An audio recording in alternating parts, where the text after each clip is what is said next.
وغلقت الأبواب وقالت هيت لك وقالت هيت لك وقالت هيت لك وقالت هيت لك وغلقت الأبواب وقالت هيت لك قال معاذ الله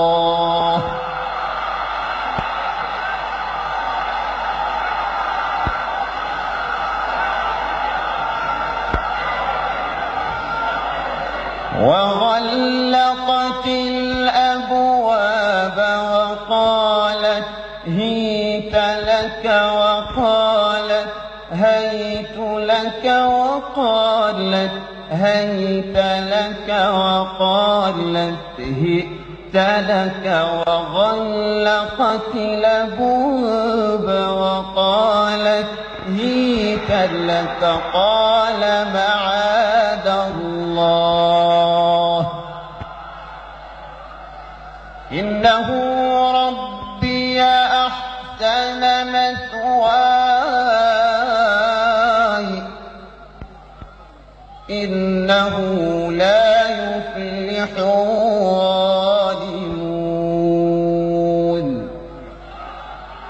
اللهم ارحمنا بالقرآن، اللهم ارحمنا بالقرآن، اللهم ارحمنا بالقرآن واجعله لنا إماما ونورا وهدى ورحمة. اللهم ذكرنا منه ما نسينا وعلمنا منه ما جهلنا وارزقنا تلاوته آناء الليل وأطراف النهار واجعله لنا حجة يا رب العالمين. وصلى الله وسلم على حبيبنا ونور قلوبنا محمد صلى الله عليه وسلم وعلى آله وأصحابه أجمعين، آمين.